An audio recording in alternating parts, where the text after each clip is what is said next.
법인세 신고의 흐름은 그냥 이건 메뉴니까 이게 저 순서대로는 잘 안 되고요. 이 순서보다는 그냥 이러한 메뉴들이 있다 정도만 보시고, 이제 순서 어쨌든 세무 조정을 하려면, 프로그램 이용해 세무 조정을 하려면 내가 처음부터 어디서부터 어떻게 시작해가지고 프로그램을 이용해서 법인세를 산출을 해내야 되나, 그 과정을 알아야 되잖아요. 이 순서대로 하시면은 어느 정도는 하실 수 있을 거라고 저는 생각을 합니다.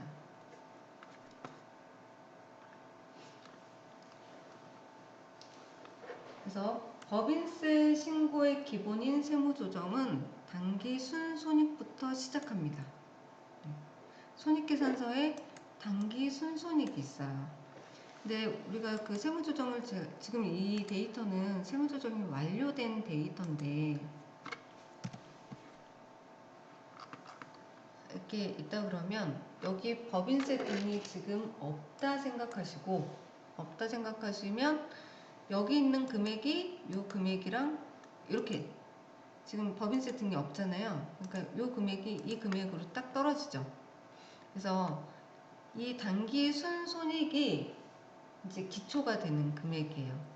그러면 지금 법인세 등 계상이 되어 있으니까 그렇긴 한데, 실은 처음에 손익계산서를 딱 봤을 때 법인세 등 계상하기 전에는 27억 9,900이 당기 순이익이었겠죠. 그죠? 이걸 해서 이렇게 표준으로 불러오고, 이익잉여금 처분 계산서 불러오고, 재무상태표 불러오고 했을 거예요.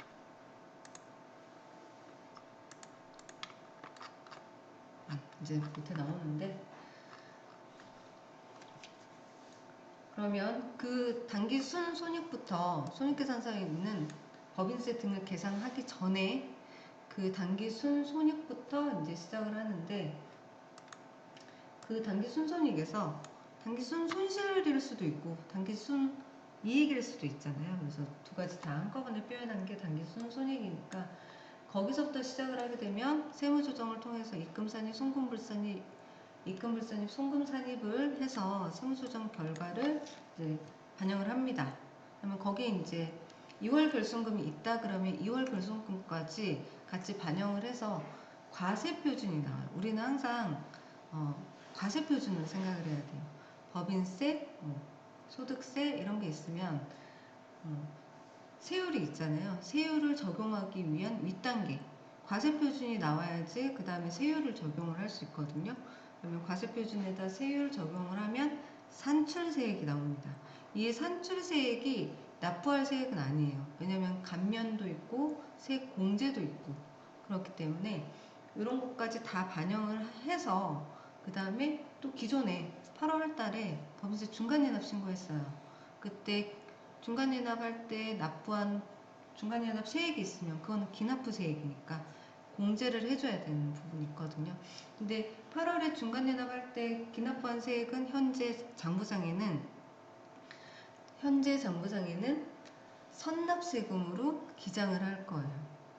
기장 여러분 잘 생각을 하셔야 돼요. 8월 달에 법인세 납부한 거 선납세금, 차변 선납세금, 대변 보통예금 이렇게 기장을 했을 겁니다. 그러면 그 상태로 지금 재무제표가 만들어져 있는 상태인 거예요.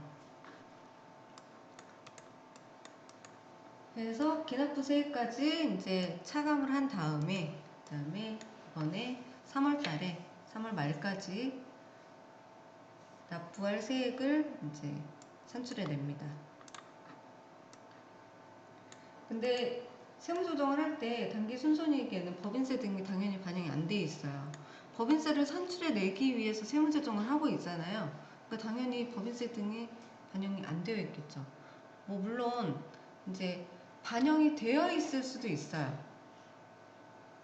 근데 저는 이제 세무대리인 기준으로 설명을 하니까, 세무대리인들이 기장도 하고 있죠. 각종 신고도 다 하고 있고, 그 다음에 법인 결산도 할 거고 법인세 신고까지 할 거란 말이에요. 그래서 결산이 다 끝난 다음에 법인세 신고까지 할 거기 때문에 이거의 일련의 과정을 다 세무대리인이 하고 있는데, 자체 기장을 하는 데들은 자기네들이 감사를 세무조정하기 전에 감사를 받기 위해서 법인세 등을 대략적으로라도 산출을 해서 넣기도 해요. 근데 그거는 완전히 확정된 법인세 등은 아니죠. 확정된 대략적인 금액인 거죠. 근데 우리는 그거 결산부터 뭐 감사 받는 데들이 많이 없으니까 그 법인세까지 산출이 된 다음에 그거를 손익계산서에 재무제표에다가 다 반영을 한 다음에 다시 최종 세무조정 계산서를 만들어내는 작업들을 하게 될 건데 그게 요건 거죠. 요렇게 법인세 등을 계산을 해서 계산을 하기 위해서 다시 회계기준 재무제표로 가는 거기 일반 전표에다가 입력을 할 거거든요. 이 부분도 다 설명이 다 나와 있어요.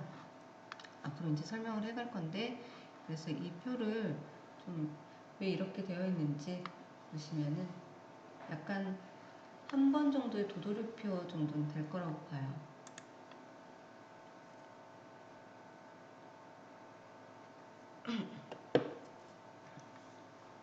그래서 현재 하는 세무조정의 당기순손익은 법인세 등이 반영되어 있지 않은 상태입니다. 이걸 기억해야 되는데 이거는 세무조정 모두 완료되고 최종적으로 법인세 등이 산출이 되면 손익계산서에 반영해야 되는데 반영하고 난 뒤에는 당기순손익이 바뀌어요. 그래서 아까 손익계산서에 법인세 등 했더니 22억 정도로 이렇게 바뀌었잖아요. 그러면 당기순손익이 바뀌었기 때문에 다시 법인세 과세표준 세액조정 계산서를 다시 해줘야 돼요. 그리고 재무제표가 바뀌었기 때문에 표준 재무제표도 다시 불러오게 해야 돼요. 그 과정을 이제 볼 거예요. 그래서 이것 때문에 이게 약간 이게 원리가 어떻게 되나 하는 게 있는데 저도 이거 이해하는데 처음에 한참 걸렸었거든요. 근데 이게 한번 딱 이해를 하고 나면 이거 플러스 마이너스 가감되니까 어차피 0이구나 이게 있어요. 그래서 표준 재무제표 처음에 결산이 이제 법인세 등 계산하기 전에 표준 재무제표를 불러오게 합니다. 회계 모듈에서 제조원가 명세서, 그러니까 제조업은 제조원가 명세서가 있겠고 건설업은 공사원가 명세서가 있을 거예요. 뭐 제조나 건설이 아니라고 하면은 손익계산서부터 시작을 할 거고요. 어쨌든 제조원가 명세서, 손익계산서, 이익잉여금 처분계산서, 재무상태표 순으로 조회해서 각각 이제 표준을 다 읽어줘야 됩니다. 표준 읽어주지 않으면 법인 조정에서 그 재무제표를 불러오기를 할 수가 없어요. 근데 어쨌든 이익잉여금 처분계산서에서 현재 상태로 처분을 뭐 얼마를 하겠다라고 이제 확정이 됐으면 그거 반영을 해주고 전표 추가를 합니다.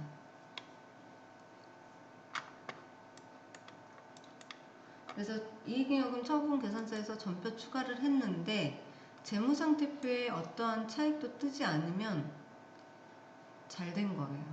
근데 어떤 차익이 떴다 그러면 그 차익 뜬 거를 찾아야 돼요. 그래서 법인 조정 모듈로 오게 되면 아까 손익계산서 이렇게 표준 다 눌러주라고 했잖아요. 이게 예전에는 이거 왜 다 똑같은 거 아닌가 그랬었어요. 처음 할 때는 왜 이걸 꼭 해줘야 되나 그랬었거든요. 이제 프로그램의 편리함이었던 거고 저거를 해줘야 여기 표준 재무제표를 불러오기를 할 수가 있어요. 이 표준 재무제표가 가장 먼저 불러와야 되는 메뉴입니다. 이게 돼야지 그 다음 거를 할 수가 있거든요. 그래서 저장을 해줘야 돼요. 저장. 그래서 지금 여기 손익계산서에 이거는 이제 회계 비교식 재무제표의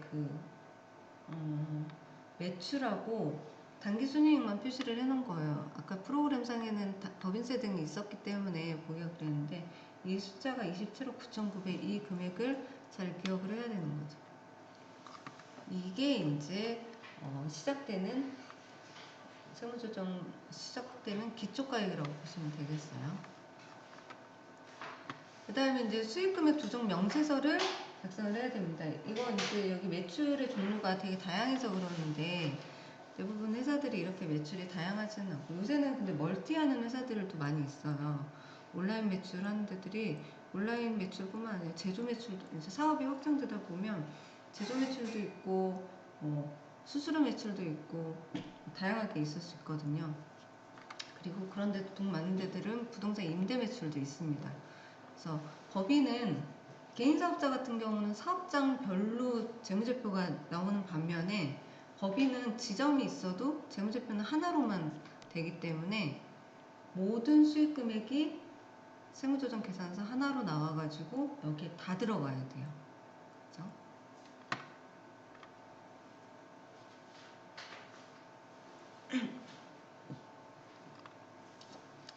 근데 여기 보시게 되면 매출이 지금 정렬이 되어 있죠. 내림차순으로 정렬을 해주시는 게 좋겠습니다. 내림차순. 손익계산서 보면은 매출이 상단에 있으니까 거기에 이제 금액이 우리 손익계산서는 코드별로 이렇게 되어 있어서 정렬은 안 돼 있어요. 401, 404, 뭐 407 이렇게 코드 순으로 정렬이 되어 있으니까 안 돼 있는데 이거는 404 코드거든요. 손익계산서에 보면 제품 매출은 상품 매출은 401 코드를 써요. 그러니까 그 코드 순으로 이걸 하면 안 될 거고 매출액 수익금액 산으로 이렇게 내림차순으로 정렬을 하시면 좋겠어요. 근데 이거 뭐 정렬하지 않는다고 해가지고 문제될 것은 없고요. 제가 이렇게 배웠기 때문에. 네. 그 다음에 조정후 수익금액 명세서로 갑니다. 조정후 수익금액 명세서. 위에 거랑 다른 거는 위에는 매출에다가 어떤 매출, 제품 매출, 상품 매출, 뭐 식당 매출 뭐 이런 식으로 크게 이제 되어 있지만 조정후 수익금액 명세서는 이 코드가 들어가요. 이 코드 어디에서 보셨냐면 부가세 신고할 때 과세표준 할 때 이 코드가 그 코드예요. 그래서 이것도 이제 그 수익금액별로 내림차순 한 거죠. 근데 법인은 어차피 장부를 해야 되기 때문에 기장무 판단 이런 게 없어요. 복식부기로 해야 돼요. 법인은. 그죠? 근데 개인사업자는 수익금액 가지고 기장무 판단을 해요. 그래서 부가세 신고할 때 이 코드가 잘못되게 되면 이 코드에 따라 기장무 판단이 달라지거든요. 그래서 개인사업자는 부가세 신고할 때 이 코드를 잘 신경 써서 해주셔야 되는데 법인은 부가세 신고할 때 이 코드 뭐 잘못했다고 해가지고 뭐 수정할 필요도 없고 이 법인세 신고할 때만 잘 해주시면 되겠어요. 근데 개인 사업자는 왜 그게 이 코드가 부가세 신고할 때 중요하냐면 이걸 가지고 이 코드별로 수익금액 가지고 기장후 판단을 하기 때문에 종합소득세 신고 안내문을 보낼 때 여러 개의 업종을 하고 있는 경우에 기장후 판단을 그 수익금액으로 계산을 해서 안내문 자체를 보내주죠. 그래서 뭐 I 유형, A 유형, 뭐 B 유형 뭐 이런 유형으로 5월달에 보내오거든요. 4월 말 정도에.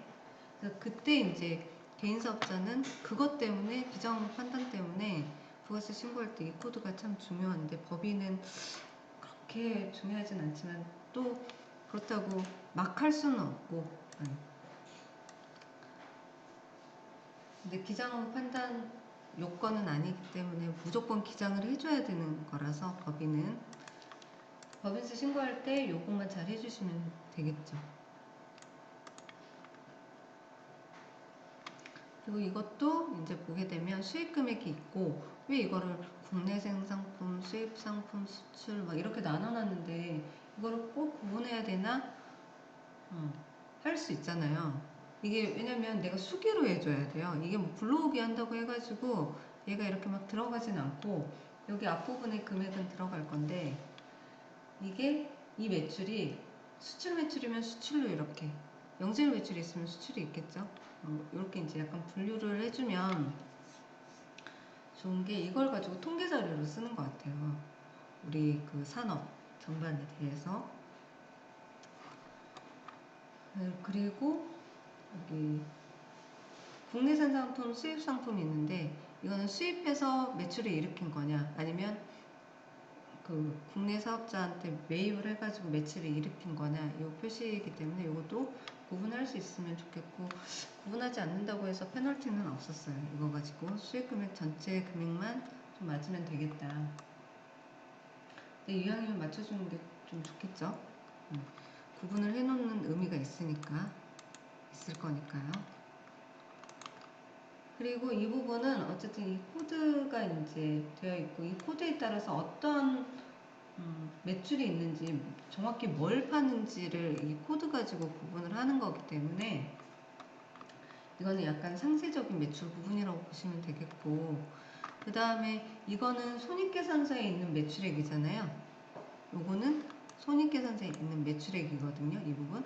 근데 매출이라고 하는 거는 우리가 부가세 신고를 통해서 항상 하라고 했었어요.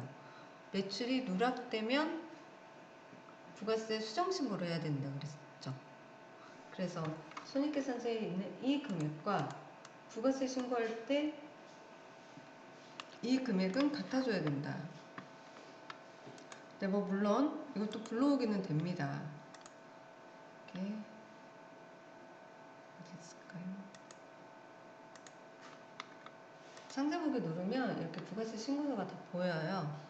그래서 이렇게 선택해가지고 맞는 거 이렇게 하면 되는데, 수정 신고가 많다 그러면은 수정 신고가 최종 신고이기 때문에 그거를 선택해가지고 금액이 맞는지 보고 이렇게 불러오기 해서, 이렇게 맨 밑에 이제 차액이 뜨는 거는 이건 거예요. 이 표를 읽을 줄 아셔야 되는데, 이 부분은 제가 아까 손익계산서에 있는 부분이라고 했잖아요.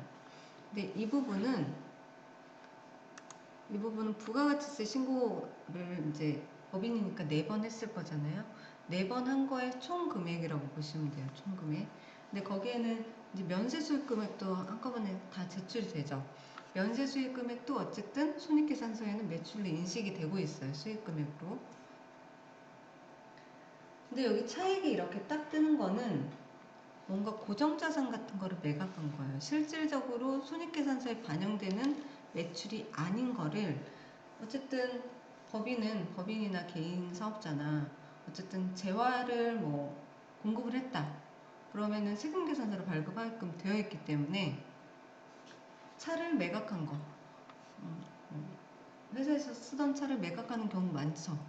그때 세금계산서 다 발급해야 되거든요. 근데 그 차량 매각한 거를 손익계산서에 매출로 잡지 않아요. 우리 분계를 생각을 해보시면 재무상태표에 차량 운반부라고 등록되어 있는 거, 금액이 계산되어 있는 금액을 빼는 작업을 해요. 그죠? 빼는 작업을 한단 말이에요. 그러면은 그때 차량 운반부 같은 경우는 기존에 감가상각비가 다 비용 처리가 됐을 거거든요. 그러면 그 감가상각비는 감가상각 누계액에 또 차곡차곡 금액이 쌓여 있어요. 그래서 차량을 매각한다거나, 그러니까 고정자산을 매각한다 그러면 재무상태표에 차량 운반부 그리고 감가상각 누계, 그 누적되어 있는 금액을 빼는 작업을 해주셔야 돼요. 분계를. 그래서 그러려면 고정자산 등록 내역이 정확히 잘 맞아줘야 되겠죠. 근데 어쨌든 세금계산서가 발급이 되어 있으면 그게 이제 매출로 인식이 안 되기 때문에 이 차익이 뭐 나는 이유가 뭔지를 이 옆에다가 써줘야 돼요. 그래서 이 금액과 차익 나는 것과 여기 있는 차익 내역이 똑같아야 되는 거죠. 이 차익이 왜 나는지에 대해서 여기 옆에다가 써주는 겁니다.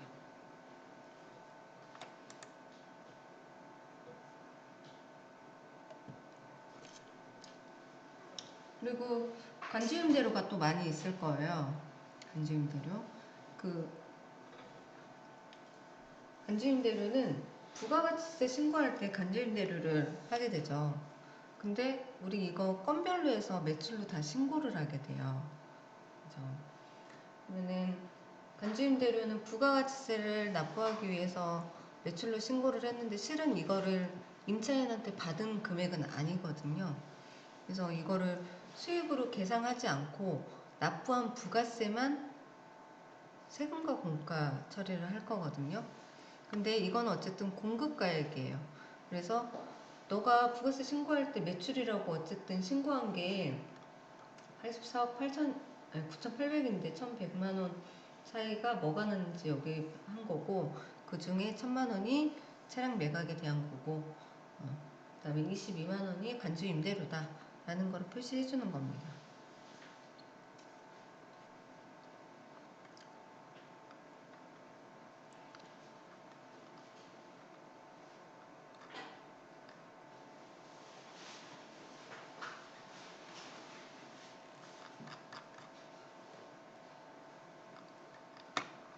그래서 그 부분은 이제 다 설명을 했고, 여기 수익 금액은 나중에 법인세 한도, 접대비 한도 계산 할 때 접대비는 한도 계산을 해줘야 되거든요.